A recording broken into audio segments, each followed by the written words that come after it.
सीता को इज्जत से ले जाता है, वाटिका में रखता है और ललकार के कहता है कि आप अपनी सीता को ले जाइए, वो रावण हो गया, वो असुर हो गया। वो काल्पनिक नहीं है, ऐतिहासिकता तो दिखा दीजिए। अगर वो सच बोलते हैं, और सच बोलना क्या इस देश में गुनाह है? आप जिसे शक्ति के देवी मानते हैं, अच्छा। वो काल्पनिक देवी है और उसको उन्होंने साबित किया है। 1995 का सुप्रीम कोर्ट का वर्डिक्ट देख लीजिए, स्पष्ट कहा गया है कि हिंदू कोई धर्म नहीं, जो भी सनातन धर्म है वो बीमारी की तरह है। आज उसी का परिणाम है कि आज देखिए हमारा समाज और देश आज भी जातिवाद में। आरजेडी कोटे से डेहरी से विधायक हैं फतेह बहादुर सिंह, उनका बयान इन दिनों काफ़ी सुर्खियों में है। सुर्खियों में ये है कि उन्होंने देवी देवताओं पे गलत टिप्पणियाँ किया। मतलब इस देश में धर्मनिरपेक्ष देश है, हमारा संविधान जो है धर्म निरपेक्ष बनाया गया है और देश को धर्मनिरपेक्ष बनाया गया है।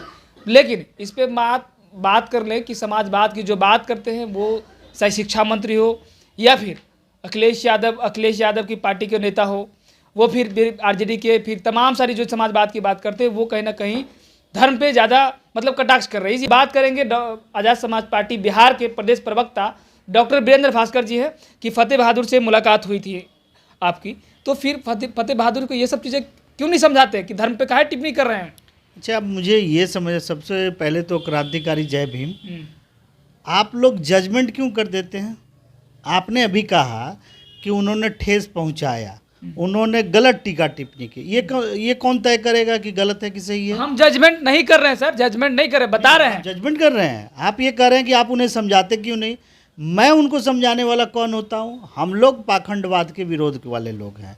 हम लोग इसलिए गए थे आज़ाद समाज पार्टी की तरफ से, मैं उनको इस बात के लिए शांत और सांत्वना देने गए थे ना, कह सकते हैं शाबाशी लायक तो नहीं है चूंकि वो हमसे बड़े हैं, इसलिए हम उनका साथ देने का आश्वासन देने के कि आप इसी तरह दिए ना, समर्थन दिया, क्योंकि वो पाखंडवाद के खिलाफ उन्होंने मुहिम चलाई है और इतिहास को उन्होंने सबके सामने लाने का काम किया। ये जो बहादुरी भरा काम है, जो उन्होंने सामाजिकता और देश की सभ्यता और संस्कृति को उभारने का काम किया, ना कि राजनीतिक दलों से होने का उन्होंने कोई देश धर्म निरपेक्ष देश है और इसमें सब धर्म के सम्मान होना चाहिए। तो मतलब जो समाजवाद की बात करते हैं वो पहले पाखंडवाद और समाजवाद के लोग ही क्यों धर्म को मतलब इस तरह गलत? तो आपने संसद का उद्घाटन जो है पंडितों से क्यों कराया? हिंदू रीति रिवाज से क्यों कराया?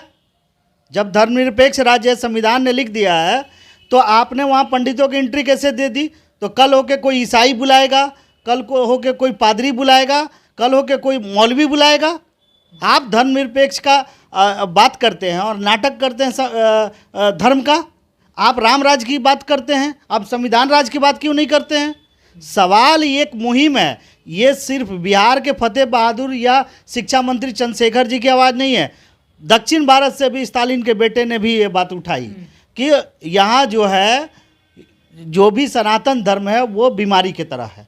आज उसी का परिणाम है कि आज देखिए हमारा समाज और देश आज भी जातिवाद में बटा हुआ है। क्यों?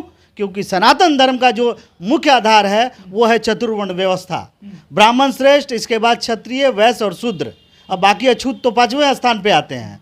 और इसी मानसिकता के कारण आज सारी समस्याएं आ रही है। समस्याएं आ रही है सेना में, आ रही है, वहाँ भी जातिवाद फैल जाता है। समस्याएं आ रही है राजनीति में, आप कहते हैं जातिवाद। आप अतिवाद का हम विरोध करते हैं तो हम जातिवादी हो गए। आप ब्राह्मण की श्रेष्ठता, ये अतिवाद है ना। समाज में संविधान ने हमें धर्म में वर्ण व्यवस्था बनाई गई है तो उसमें ब्राह्मण को सर्वश्रेष्ठ तो बताया। आप मुझे ये बताइए कि मैं अपने आप को सनातन धर्म का गुलाम मानूं या इस आज़ाद देश भारत का स्वतंत्र नागरिक मानूं?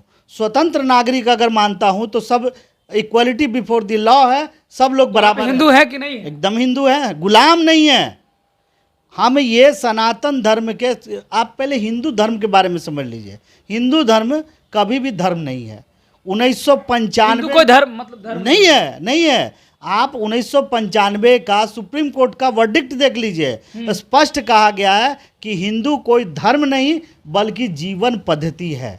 जो एक समायोजित जो जीने का कला है वो हिंदुत्व है, हिंदू है। आप उसको धर्म का नाम ले रहे हैं। सनातन धर्म को घुसाकर हिंदू का नाम देकर साजिश की जा रही है जातिवाद को बढ़ाने के लिए और जातीय श्रेष्ठता, इसका हम विरोध करते हैं। और पाखंडवाद अंधविश्वास से क्या होने वाला है? देश की उन्नति हो जाएगा। यही बात तो हम कह रहे हैं कि आप जो जगह जगह पर इस तरह से विभत्स जो आप जो है तलवार और भाला लेके जो प्रदर्शन करते हैं रोड पर बजरंग दल के नाम पर, आप लोग ना धर्म पे कटाक्ष करते हैं, बार बार प्रहार करते हैं, इससे देश की उन्नति हो जाएगा। क्यों नहीं करें? आप ये बताइए कि दुर्गा का आप आयोजन करते हैं, आप रावण का वध करते हैं। रावण कहाँ के थे? पाकिस्तान के थे? अफगानिस्तान के थे?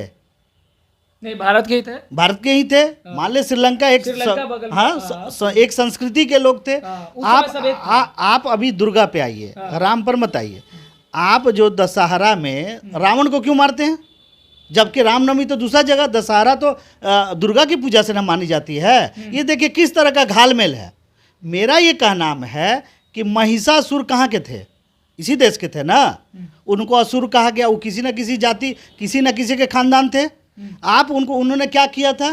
क्या दुर्गा का बलात्कार किया था? क्या किया था? किसी का धन हड़प लिया था? आप ये साबित नहीं कर पा रहे हैं कि वो क्या किया था। आप उसका वध दिखाते हैं कि दुर्गा ने वध किया।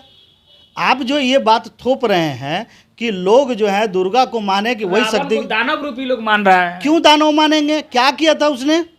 क्या सीता का उन्होंने कोई भी दुर्व्यवहार किया था? अगर दूसरा कोई होता तो दुर्व्यवहार करता। जैसे कि हमारे इंद्र जो है अपने ऋषि के पत्नी के साथ बलात्कार करते हैं, वो देवता हैं। और रावण जो है सीता को इज्जत से ले जाता है, वाटिका में रखता है और ललकार के कहता है कि आप अपनी सीता को ले जाइए। वो रावण हो गया, वो असुर हो गया, वो राक्षस हो गया।